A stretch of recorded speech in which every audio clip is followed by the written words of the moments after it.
అంతర్జాతీయ అంతరిక్ష కేంద్రానికి ఏడాది కిందట వెళ్లిన ముగ్గురు వ్యోమగాములు తిరిగి సెప్టెంబర్ 27 బుధవారం నాడు భూమి మీదకి చేరారు. వీరిలో నాసా వ్యోమగామి ఫ్రాంక్ రూబియో, రష్యా వ్యోమగాములు సెర్గీ ప్రొకోప్యేవ్, డిమిత్రీ పెటెలిన్ ఉన్నారు.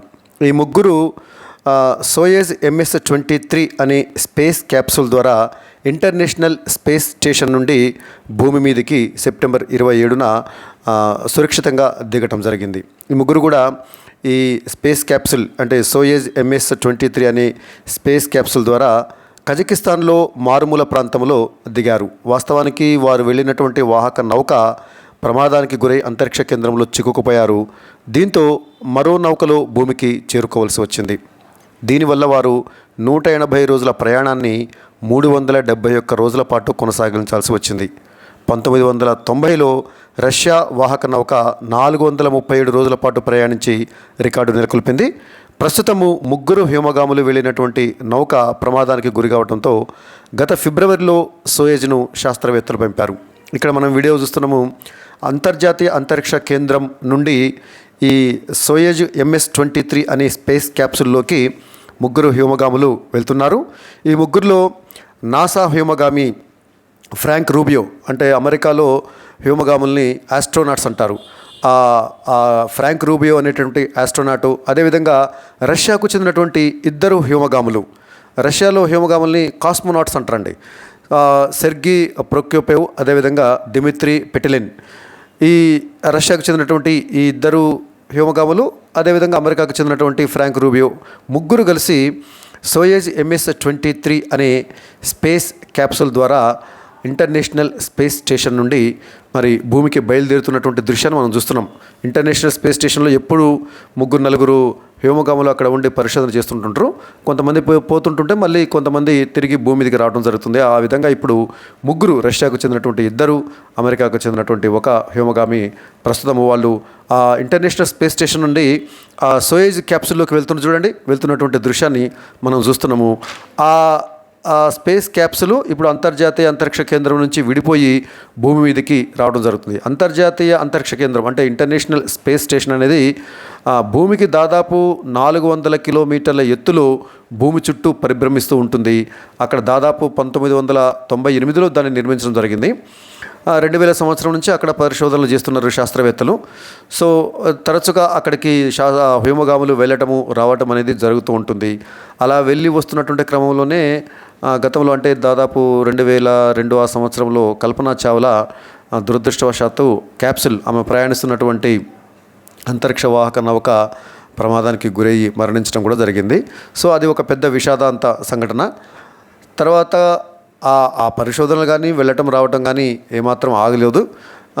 అనేక రకాలైనటువంటి జాగ్రత్తలు తీసుకొని ఈ ఆస్ట్రోనాట్స్ ఇంటర్నేషనల్ స్పేస్ స్టేషన్కి వెళ్ళటము రావటము జరుగుతూ ఉంటుంది. ఇంటర్నేషనల్ స్పేస్ స్టేషన్కి అనుసంధానమైనటువంటి సోయజ్ MS-23 అనే స్పేస్ క్యాప్సూల్లోకి ఇప్పుడు ప్రస్తుతము ముగ్గురు వ్యోమగాములు అందులోకి వెళుతున్నారు. వాళ్ళు అందులోకి వెళ్ళిన తర్వాత డోర్ క్లోజ్ చేసి అది ఇంటర్నేషనల్ స్పేస్ స్టేషన్ నుంచి విడిపోయి భూమి వైపు తన ప్రయాణాన్ని మొదలుపెడుతుంది. సో ఇక్కడ ఇంటర్నేషనల్ స్పేస్ స్టేషన్లో ఉన్నటువంటి మిగతా వ్యోమగాములు, ఆ ముగ్గురు వ్యోమగాములు క్యాప్సూల్లోకి వెళ్ళిన తర్వాత డోర్ క్లోజ్ చేస్తున్నారు. చూడండి, డోర్ క్లోజ్ చేస్తున్నారు. ఆ స్పేస్ క్యాప్సూల్ సోయజ్ MS-23 అనే స్పేస్ క్యాప్సూల్ యొక్క డోర్ క్లోజ్ చేసిండ్రు. క్లోజ్ చేసిన తర్వాత ఇంటర్నేషనల్ స్పేస్ స్టేషన్ నుంచి అది విడిపోయి ఆ తర్వాత భూమి వైపు తన ప్రయాణాన్ని కొనసాగిస్తూ ఉంటుంది. సో ఇప్పుడు వీళ్ళు ఇంటర్నేషనల్ స్పేస్ స్టేషన్లో ఉన్నటువంటి శాస్త్రవేత్తలండి, వీళ్ళు వ్యోమగాములు. ఆ స్పేస్ క్యాప్సూల్లోకి వెళ్ళినటువంటి వాళ్ళు కూడా వ్యోమగాములే ముగ్గురు. వాళ్ళు దాదాపు సంవత్సరం పాటు ఇంటర్నేషనల్ స్పేస్ స్టేషన్లో రకరకాల పరిశోధనలు చేసి వాళ్ళు తిరిగి భూమికి ప్రయాణమవుతున్నారు. దాదాపుగా వాస్తవానికి వాళ్ళు ఎప్పుడో భూమి మీదకి రావాల్సి ఉండే, కానీ వాళ్ళని తీసుకురావాల్సినటువంటి స్పేస్ క్యాప్సూల్ సంథింగ్ అందులో టెక్నికల్ ప్రాబ్లం ఉండటం వల్ల వాళ్ళు రాలేకపోయారు. దాంతో మరొక స్పేస్ క్యాప్సూల్ని పంపడం జరిగింది. దాంట్లో వాళ్ళు భూమి మీదకి ప్రయాణమవుతున్నారు. చూడండి, ఇంటర్నేషనల్ స్పేస్ స్టేషన్కు అనుసంధానమైనటువంటి సోయజ్ MS-23 స్పేస్ క్యాప్సూల్ ఇప్పుడు మనకి ప్రత్యక్షంగా కనబడుతుంది. చూడండి, ఇప్పుడు అది ఐఎస్ఎస్ అంటే ఇంటర్నేషనల్ స్పేస్ స్టేషన్ నుండి విడిపోయి భూమి మీదకి తన ప్రయాణాన్ని కొనసాగిస్తుంది. చూడండి, మనకి అది దాదాపు భూమికి 400 కిలోమీటర్ల దూరంలో భూమిపైన భూమి చుట్టూ పరిభ్రమిస్తూ ఉన్నటువంటి ఒక మానవ నిర్మిత ఒక ఉపగ్రహంగా చెప్పుకోవచ్చు. అది ఇంటర్నేషనల్ స్పేస్ స్టేషన్. ఈ ఇంటర్నేషనల్ స్పేస్ స్టేషన్ని అమెరికాకు చెందినటువంటి నాసా, అదేవిధంగా రష్యాకు చెందినటువంటి రాస్కోస్మోస్, అదేవిధంగా జపాన్కు చెందినటువంటి జాక్సా, ఐరోపా దేశాలకు చెందినటువంటి యూరోపియన్ స్పేస్ ఏజెన్సీ, అదేవిధంగా కెనడా దేశానికి చెందినటువంటి అంతరిక్ష పరిశోధనశాల, ఇవన్నీ కలిసి అంటే America, Russia, Japan, European union and Canada, ఈ దేశాలన్నీ కలిసి అంతర్జాతీయ అంతరిక్ష కేంద్రాన్ని నిర్మించడం జరిగింది. సో ఇది దాదాపుగా మనం ఇంతకుముందు చెప్పుకున్నట్టుగా భూమికి దాదాపు 400 కిలోమీటర్ల ఎత్తులో పరిభ్రమిస్తూ ఉంటుంది. సో ఇక్కడ వ్యోమగాములు రకరకాలైనటువంటి పరిశోధనలు చేస్తూ ఉంటారు. సో ఇది భూమికి ఇక్కడ చూడండి, ఇక్కడ ఇంటర్నేషనల్ స్పేస్ స్టేషన్ నుండి సోయేజ్ క్యాప్సుల్ విడిపోయి భూమి వైపుకు మరి తన ప్రయాణాన్ని మొదలుపెట్టింది. ఇప్పుడు అందులో 3 వ్యోమగాములు ఉన్నారండి. అమెరికా నాసాకు చెందినటువంటి ఫ్రాంక్ రూబియో, అదేవిధంగా రష్యాకు చెందినటువంటి 2 కాస్మోనాట్స్. వాళ్ళు 3 కూడా దాదాపు భూమి నుంచి 400 కిలోమీటర్ల ఎత్తులో ఉన్నటువంటి ఇంటర్నేషనల్ స్పేస్ స్టేషన్ నుండి మరి సోయేజ్ MS-23 అనే స్పేస్ క్యాప్సుల్ ద్వారా భూమి వైపుకు తమ ప్రయాణాన్ని మొదలుపెట్టారు. సో ఇంతకుముందు మనము ఇంటర్నేషనల్ స్పేస్ స్టేషన్ గురించి చెప్పుకుంటున్నాం కదా. ఈ ఇంటర్నేషనల్ స్పేస్ స్టేషన్ అనేది దాదాపు ప్రతి 92 నిమిషాలకు ఒకసారి భూమి చుట్టూ తిరుగుతుందండి. అంతే దాదాపుగా రోజుకి దాదాపు 15 సార్లు భూమి చుట్టూ తిరుగుతూ ఉంటుంది ఇంటర్నేషనల్ స్పేస్ స్టేషన్. అంటే దాదాపు అది 24 సంవత్సరాలు అవుతుంది. 1999 నుండి అది మరి ఇంటర్నేషనల్ స్పేస్ స్టేషను పనిచేస్తుంది. చూడండి, ఇక్కడ సోయేజ్ క్యాప్సుల్ ఇంటర్నేషనల్ స్పేస్ స్టేషన్ నుండి విడిపోయి భూమి వైపు తన ప్రయాణాన్ని మొదలుపెట్టింది. ఇప్పుడు ప్రస్తుతం అక్కడ అంతరిక్షము అంటే అది ఉన్నటువంటి ప్రాంతంలో 400 కిలోమీటర్ల ఎత్తులో ఎలాంటి వాతావరణం లేదు. అది ఆ ప్రాంతం నుంచి బయలుదేరి తర్వాత భూ వాతావరణంలోకి ప్రవేశిస్తుంది. భూ వాతావరణంలోకి ప్రవేశించిన తర్వాత విపరీతమైనటువంటి పీడనం వల్ల కొన్ని 100 డిగ్రీల సెంటీగ్రేడ్ ఉష్ణోగ్రత ఉంటుంది. ఆ ఉష్ణోగ్రతను తట్టుకునే విధంగా హీట్ షీల్డ్స్ అనేటివి ఆ స్పేస్ క్యాప్సుల్కి ఉంటున్నాయి. అంటే లోపల ఉన్నటువంటి వ్యోమగాములకు ఎలాంటి ప్రమాదం జరగకుండా బయట ఉన్నటువంటి హీట్ షీల్డ్ అనేది దానికి రక్షణగా ఉంటుంది. ఇక ఈ స్పేస్ క్యాప్సుల్ సోయేజ్ MS-23 దాని పేరు. ఆ సోయేజ్ స్పేస్ క్యాప్సుల్ అనేది మరి ఇంటర్నేషనల్ స్పేస్ స్టేషన్ నుండి భూమి వైపుకు తన ప్రయాణాన్ని మొదలుపెట్టింది. చూడండి, చాలా దూరం పోయిన తర్వాత ఇంటర్నేషనల్ స్పేస్ స్టేషన్ నుంచి తీసినటువంటి వీడియో ఇది. సోయేజ్ క్యాప్సుల్ ప్రయాణం అవుతుంటుంటే ఇంటర్నేషనల్ స్పేస్ స్టేషన్ అక్కడే ఉంటుంది కదా, అది భూమి చుట్టూ పరిభ్రమిస్తుంటుంది దాదాపు 400 కిలోమీటర్ల ఎత్తులో. సో సోయేజ్ క్యాప్సుల్ వెళుతున్నప్పుడు భూమి వైపుకి వెళ్తున్నప్పుడు ఇంటర్నేషనల్ స్పేస్ స్టేషన్ నుంచి తీసినటువంటి వీడియో అది. అందులో 3 వ్యోమగాములు భూమి మీదకి ప్రయాణాన్ని మొదలుపెట్టారు. సో అది స్పేస్ క్యాప్సుల్. ఈ స్పేస్ క్యాప్సుల్తో పాటు డ్రాగన్, అమెరికా పంపేటటువంటి స్పేస్ క్యాప్సుల్ ఏమో డ్రాగన్ స్పేస్ క్యాప్సుల్ ఉంటాయండి. అదేవిధంగా రష్యా వాళ్ళు పంపించేదేమో సోయేజ్. అంటే బయట ఇప్పుడు ప్రస్తుత రాజకీయాలలో, ప్రపంచ రాజకీయాలలో అమెరికా, రష్యా ఎంత బద్ధ శత్రువులుగా ఉన్నాయో మనకు తెలుసు. అయినప్పటికీ ఇంటర్నేషనల్ స్పేస్ స్టేషన్ నిర్వహణలో అమెరికా, రష్యా రెండు కూడా ఇప్పటికీ కూడా అంత పెద్ద బద్ధ శత్రువులు అయినప్పటికీ ఆ 2 దేశాలు చేయి కలిపి ఇంటర్నేషనల్ స్పేస్ స్టేషన్ నిర్వహణ ప్రయోగాలలో తమ సహకారాన్ని ఒక దేశానికి ఒకటి ఇచ్చుకుంటున్నాయి. ఒక అమెరికా, రష్యానే కాదు, ఇంటర్నేషనల్ స్పేస్ స్టేషన్ యొక్క యజమానులు అమెరికా, రష్యాతో పాటుగా ఇంతకుముందు చెప్పినట్టు Japan, Canada, European space agency అంటే యూరోపియన్ యూనియన్ మొత్తం అన్నట్టు అవన్నీ కలిసి ఇంటర్నేషనల్ స్పేస్ స్టేషన్ని నిర్మించటము, దాన్ని నిర్వహించటము, అక్కడికి వ్యోమగాములను పంపించటము, వాళ్ళకి అవసరమైనటువంటి సామాను పంపించటము, ఎప్పుడు చూసినా కూడా అవసరమైతే ఇంటర్నేషనల్ స్పేస్ స్టేషన్లో 6 వ్యోమగాములు ఉండే విధంగా దాన్ని నిర్మించడం జరిగింది. సో సోయేజ్ స్పేస్ క్యాప్సుల్ తన ప్రయాణాన్ని భూమి మీదకి క్రమంగా వస్తుంది. చూడండి, ఇక్కడ ఇప్పుడు ఈ స్పేస్ క్యాప్సుల్ రష్యాకు ఆనుకుని ఉన్నటువంటి కజకిస్తాన్ దేశంలో అది అక్కడ భూమి మీద పడుతుంది. పడే ముందు అంత ఎత్తు నుంచి పడుతుంటే అది డ్యామేజ్ అవుతుంది కదా, అది పడే ముందు పారాషూట్లు ఓపెన్ కావటము, తర్వాత వేగాన్ని నియంత్రించుకోవడం జరుగుతుంది. కజకిస్తాన్ దేశం అంటే అది ఒకప్పుడు సోవియట్ యూనియన్లో భాగంగా ఉండేది. సోవియట్ రష్యా నుంచి విడిపోయి ఆ తర్వాత సపరేట్గా ఒక స్వతంత్ర దేశంగా అవతరించడం జరిగింది.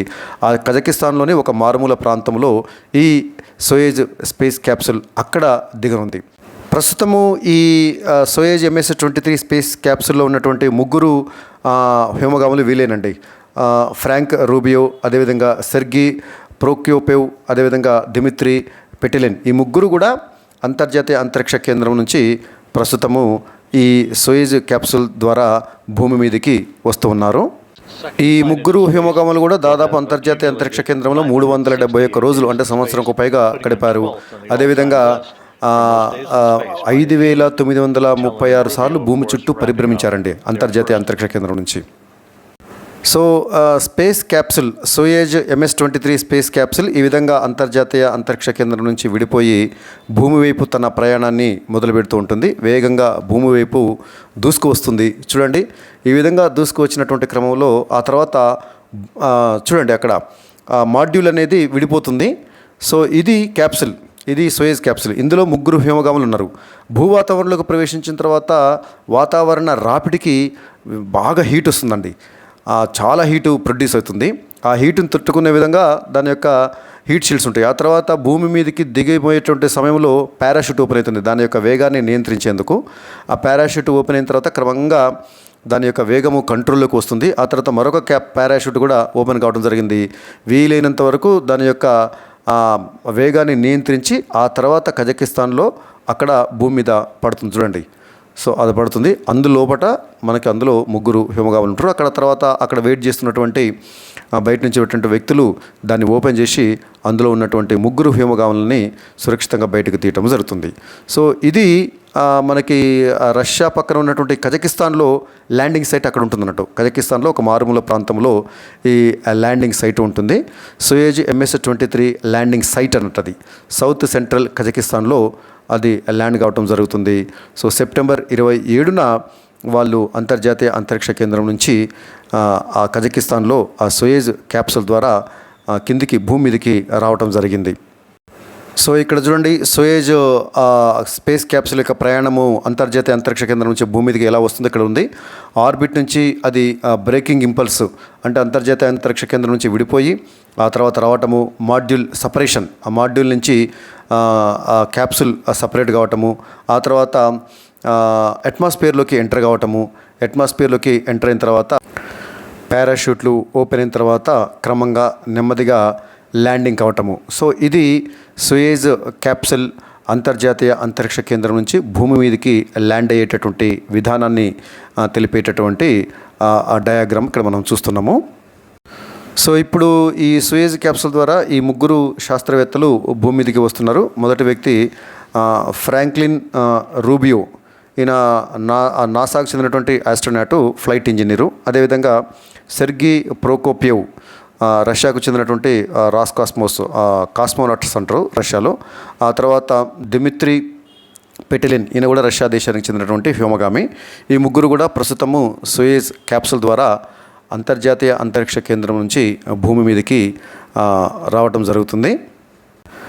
రష్యాలో ఉన్నటువంటి ఈ కంట్రోల్ రూమ్ నుంచి ఈ దాన్ని అంటే ఆ సోయేజ్ క్యాప్సూల్ భూమి మీదకి వచ్చేటటువంటి విధానాన్ని వాళ్ళందరూ కూడా అక్కడ ఉన్నటువంటి శాస్త్రవేత్తలందరూ కూడా పర్యవేక్షిస్తున్నారు. ఇది రష్యాలో ఉన్నటువంటి కంట్రోల్ రూమ్, అంతర్జాతీయ అంతరిక్ష కేంద్రం నుంచి మరి స్పేస్ క్యాప్సూల్ ఏ విధంగా భూమి మీదకి వస్తుందో వాళ్ళు అక్కడ ఉన్నటువంటి శాస్త్రవేత్తలందరూ కూడా దాన్ని నిశితంగా గమనిస్తూ ఉన్నటువంటి దృశ్యం. ఇక్కడ మనం కంట్రోల్ రూమ్లో చూసినట్లయితే ఆ స్పేస్ క్యాప్సూల్ యొక్క ప్రయాణం దిశ ఏ విధంగా ఉంటుందో ఇక్కడ చూడండి. ఇక్కడ మనకి ఆఫ్రికా, ఆసియా ఖండాల మధ్య ఉన్నటువంటి రెడ్ సీ మీదుగా ప్రస్తుతం అది ప్రయాణిస్తుంది. అంటే ఇక్కడ కంట్రోల్ రూమ్లో దాని యొక్క ప్రయాణాన్ని మొత్తం చూస్తున్నారు. అక్కడ సపరేషన్ అయ్యి అక్కడి నుంచి స్పేస్ క్యాప్సూల్ అనేది ప్రయాణాన్ని మొదలుపెట్టింది. చూడండి ఇక్కడ. సో సినాయ్ ద్వీపకల్పం నుంచి ఇది ఆసియా ఖండం మీదకి వచ్చేసింది. అక్కడి నుంచి దాని యొక్క ప్రయాణం ఏ విధంగా ఉందో ఇక్కడ మనం చూడవచ్చు. సో ఆ నుంచి బ్లాక్ సీ, ఆ తర్వాత కాస్పియన్ సీల మీదుగా ప్రయాణం చేసి కజకిస్తాన్లో ఉన్నటువంటి ఒక మారుమూల ప్రాంతంలో గడ్డి భూముల్లో ఈ యొక్క సోయేజ్ క్యాప్సూల్ అక్కడే ల్యాండింగ్ అవటం అనేది జరుగుతుంది. సో ఇక్కడ మనకి కాస్పియన్ సముద్రం నుంచి చూడండి, భూ వాతావరణంలోకి ప్రవేశించగానే మొత్తం ఆ హీట్ అనేది ఎట్లా ప్రొడ్యూస్ అవుతుంది చూడండి. ఆ సోయేజ్ క్యాప్సూల్ మొత్తం విపరీతమైనటువంటి వేడి అక్కడ ఉత్పత్తి కావడం జరుగుతుంది. ఆ వేడిని తట్టుకునే ఉండే విధంగా స్పేస్ క్యాప్సూల్ యొక్క ఆ సోయేజ్ క్యాప్సూల్ యొక్క హీట్ షీల్డ్ ఉంటుంది. ఎన్ని వందల డిగ్రీల సెంటీగ్రేడ్ ప్రొడ్యూస్ అయినప్పటికీ కూడా లోపల ఉన్నటువంటి కాస్మోనాట్స్ అండ్ ఆస్ట్రోనాట్స్కి ఏమీ ఇబ్బంది కలగకుండా, ప్రమాదం జరగకుండా దాని యొక్క నిర్మాణం అలా ఉంటుంది. ఆ సోయజ్ క్యాప్సూల్ యొక్క నిర్మాణం అలా ఉంటుంది. ఆ తర్వాత క్రమంగా భూమి మీదకి వచ్చిన తర్వాత హీట్ అనేది, అంటే వేగాన్ని నియంత్రించిన తర్వాత హీట్ క్రమంగా తగ్గుతుంది. సో అది మనకి ఇక్కడ మనం గమనించవచ్చు. రష్యాలో ఇక్కడ చూడండి, పారాషూట్లు ఓపెన్ అయినాయి, స్పేస్ క్యాప్సూల్ అనేది భూమి మీదకి ల్యాండ్ అవుతున్నటువంటి దృశ్యాన్ని మనం ఇక్కడ గమనించవచ్చు. పారాషూట్ ఓపెన్ అయింది, స్పేస్ క్యాప్సూల్ యొక్క వేగాన్ని నియంత్రించడం జరిగింది. క్రమంగా ఆ వేగాన్ని కంట్రోల్ చేసి ఆ స్పేస్ క్యాప్సూల్ భూమి మీద పడటం జరుగుతుంది. అదే డ్రాగన్ క్యాప్సూల్ అయితే సముద్రంలో పడుతుందండి. అది అమెరికా వాళ్ళు ప్రయోగించేటటువంటి డ్రాగన్ స్పేస్ క్యాప్సూల్ సముద్రంలో పడితే అక్కడ పడవలలో సిద్ధంగా ఉన్నటువంటి వాళ్ళు దాన్ని ఆ పడవ నుంచి పడవలోకి ఎక్కించుకొని అందులో ఉన్నటువంటి ఆస్ట్రోనాట్స్ని బయటికి రప్పించడం జరుగుతుంది. కానీ ఇది ఇక్కడ భూమి మీదనే ల్యాండ్ అవుతుంది, భూమి మీద పడుతుంది. దాని యొక్క ఆ వేగాన్ని కంట్రోల్ చేసే విధంగా పారాషూట్లు ఓపెన్ అవుతున్నాయి. క్రమంగా భూమికి దగ్గరగా వస్తున్నటువంటి దృశ్యాన్ని మనం ఇక్కడ గమనించవచ్చు. చూడండి, సోయజ్ స్పేస్ క్యాప్సూల్ 400 కిలోమీటర్ల ప్రయాణాన్ని ముగించుకొని భూమి ఉపరితలానికి దగ్గరగా వస్తున్నటువంటి దృశ్యం. అందులో ఉన్నటువంటి వ్యోమగాములు దాదాపు సంవత్సరం పాటు అంతర్జాతీయ అంతరిక్ష కేంద్రంలో రకరకాల పరిశోధనలు చేసి భూమి మీదకి తిరిగి వస్తున్నారు. వాళ్ళని కొద్ది రోజుల పాటు అబ్జర్వేషన్లో ఉంచడం జరుగుతుంది. ఎందుకంటే భూమి ఆకర్షణ శక్తి లేనటువంటి ప్రాంతంలో సంవత్సరం పాటు గడిపినటువంటి ఆ వ్యోమగాముల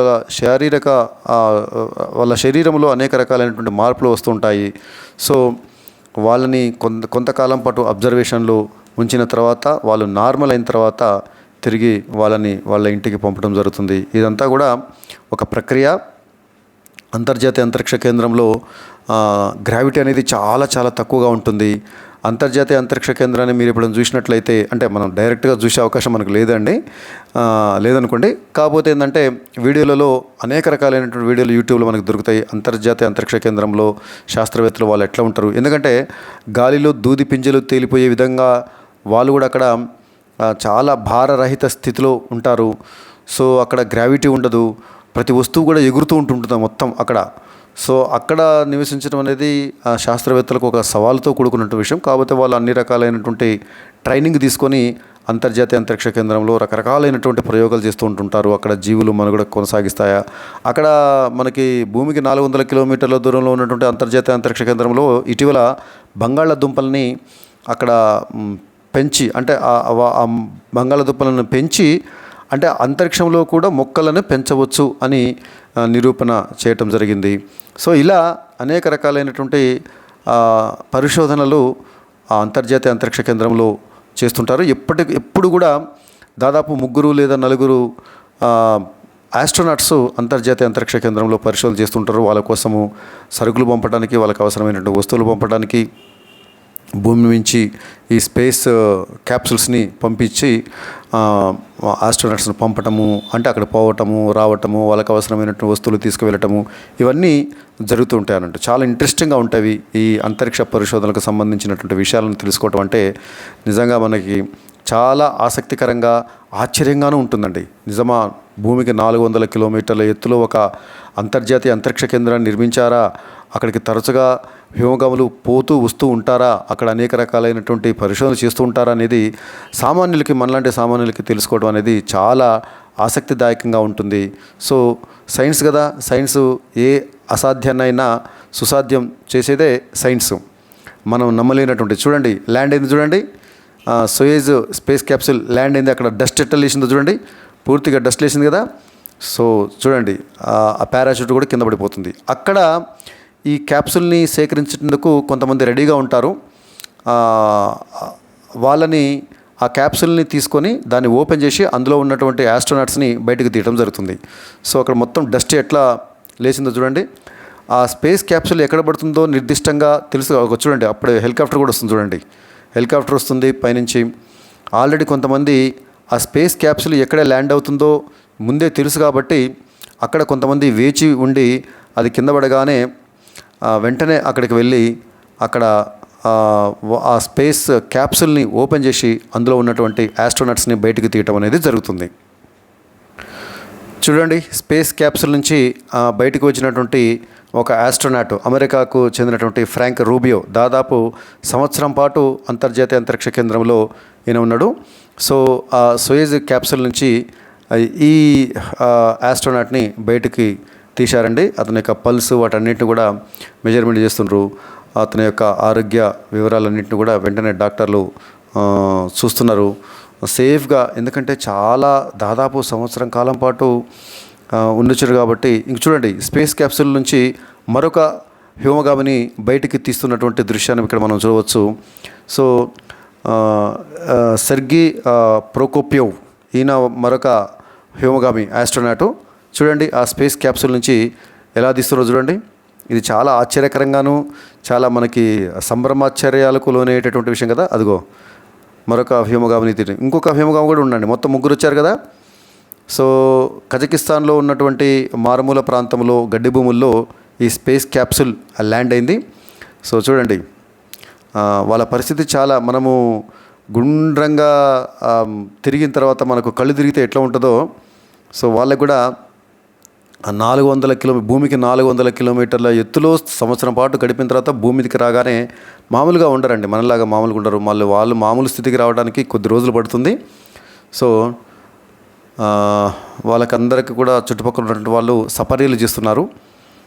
సో మొత్తానికి విజయ గర్వంతో అతడు మాట్లాడుతున్నటువంటి విషయాన్ని చెప్పుకోవచ్చు. మేము సేఫ్గా వచ్చామని చెప్పేసి. మరొక ఆస్ట్రోనాట్ కూడా స్పేస్ క్యాప్సూల్లో ఉన్నారు. డాక్టర్లు వెంటనే వాళ్ళ యొక్క నాడిని పరీక్షిస్తుంది చూడండి. సో వాళ్ళ పల్స్ రేట్ ఎట్లా ఉంటుంది ఏంది అనేది.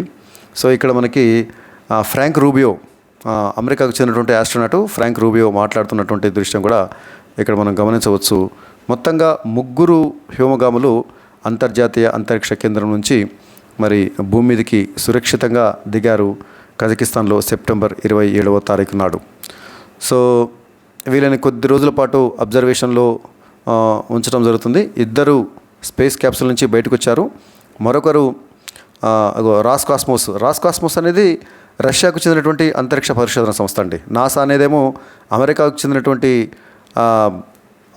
Space research institute. మన ఇండియాకు ఇస్రో ఎలాగో అలాగా. చూడండి, ఆ స్పేస్ క్యాప్సూల్ నుంచి మరొక ఆస్ట్రోనాట్ని బయటికి తీస్తున్నారు. ఆ స్పేస్ క్యాప్సూల్ చూడండి ఎంత పెద్దగా ఉందో. మొత్తం పైన నల్లగా మాడిపోయింది కదా. అంటే భూ వాతావరణంలోకి ప్రవేశించిన తర్వాత విపరీతమైనటువంటి హీట్ ప్రొడ్యూస్ అవుతుంది కాబట్టి ఆ హీట్కి అదంతా మొత్తం నల్లగా మాడిపోయింది చూడండి. సో మరొక ఆస్ట్రోనాట్ని బయటికి తీస్తున్నారు. 3వ వ్యక్తి దిమిత్రీ పెటెలిన్, ఈయన రష్యాకు చెందినటువంటి ఆస్ట్రోనాటు. సో మొత్తంగా 3 హ్యూమగాములు సురక్షితంగా భూమి మీదకి దిగారు. సో రాస్కాస్మోస్ కోడ్ని కలుపుతున్నారు చూడండి. రష్యాకు చెందినటువంటి అంతర్జాతీయ అంతరిక్ష పరిశోధన సంస్థ అది. చూడండి, స్పేస్ క్యాప్సూల్ మనం ఇక్కడ చూడవచ్చు.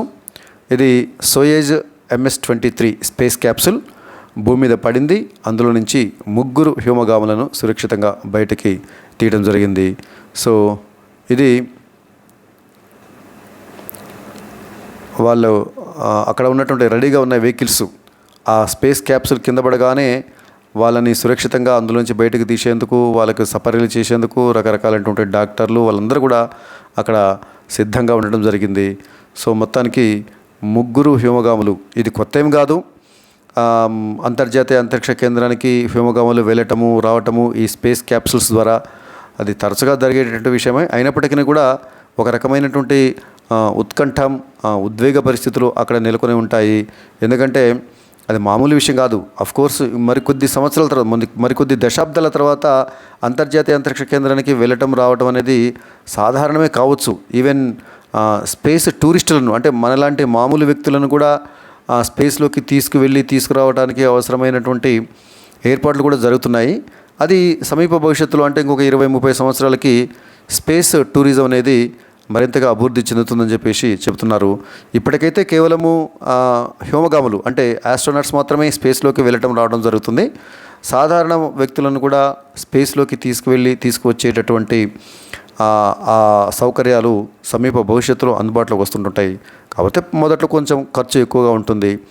ఆ తర్వాత ఆల్రెడీ కొద్దిమంది వ్యక్తులు స్పేస్లోకి వెళ్ళి వచ్చారు. కాకపోతే దానికి కొన్ని కోట్ల రూపాయలు ఖర్చు అవుతుందండి రాబోయేటువంటి రోజుల్లో. ఎందుకంటే విమానం కనుగొన్న కొత్తలో విమానంలో ప్రయాణించడం కూడా అప్పట్లో అది కోటీశ్వరులకు మాత్రమే సాధ్యమయ్యేటటువంటి ఒక అద్భుతమైనటువంటి విషయం. రైట్ బ్రదర్స్ విమానం కనుగొన్న తర్వాత విమానంలో ప్రయాణించడం అనేది. కానీ ఇప్పుడు మనకి విమానాలలో వెళ్ళటం రావడం అనేది సర్వసాధారణమైనటువంటి విషయంగా చెప్పుకోవచ్చు. అదేవిధంగా స్పేస్లోకి వెళ్ళి రావడం అనేది ఇప్పుడు కేవలము ఆస్ట్రోనాట్స్కి మాత్రమే సాధ్యమయ్యేటువంటి విషయం. కానీ కొన్ని దశాబ్దాల తర్వాత సాధారణ వ్యక్తులు కూడా స్పేస్లోకి వెళ్ళి వచ్చే విధంగా ప్రయోగాలు జరుగుతూ ఉన్నాయి. మరిన్ని పరిశోధనలు కూడా జరుగుతూ ఉన్నాయి. ఖచ్చితంగా రాబోయే 20-30 సంవత్సరాలలో సాధారణ మానవులు కూడా స్పేస్లోకి వెళ్ళి వచ్చేటటువంటి అవకాశం ఉంటుంది. ఇక్కడ వాళ్ళందరూ కూడా గ్రూప్ ఫోటో దిగుతుండ్రు. అంతర్జాతీయ అంతరిక్ష కేంద్రం నుంచి వచ్చినటువంటి 3 ఆస్ట్రోనాట్స్ని సురక్షితంగా వాళ్ళు ఇప్పుడు నడిచేటటువంటి పరిస్థితి ఉండదండి. చెప్పుకున్నాం కదా, వాళ్ళు మామూలు స్థితికి రావడానికి కొద్ది రోజుల పాటు సమయం పడుతుంది. అప్పటి వరకు వాళ్ళని అబ్జర్వేషన్లోనే ఉంచడం జరుగుతుంది. ఒకేసారి ఆహారం కూడా తినరండి వాళ్ళు. ఎందుకంటే గ్రావిటీ చాలా చాలా తక్కువగా ఉన్నటువంటి ప్రాంతం నుంచి ఇప్పుడు భూమి మీదకి వచ్చిండ్రు. భూమి మీద గ్రావిటీ అనేది మ్యాక్సిమం ఉంటుంది. సో ఇలాంటి పరిస్థితుల్లో వాళ్ళు తీసుకునే ఆహారం కానీ వాళ్ళ యొక్క నడవడిక కానీ కొద్ది రోజుల పాటు మామూలుగా ఉండదు. క్రమక్రమంగా తేరుకొని కొద్ది రోజుల తర్వాత మళ్ళీ వాళ్ళు మామూలు స్థితికి వచ్చేటటువంటి అవకాశం ఉంటుంది. సో ఇది అంతర్జాతీయ అంతరిక్ష కేంద్రం నుంచి 3 వ్యోమగాములు భూమి మీదకి సోయేజ్ స్పేస్ క్యాప్సూల్ ద్వారా సురక్షితంగా భూమి మీదకి వచ్చినటువంటి దృశ్యం.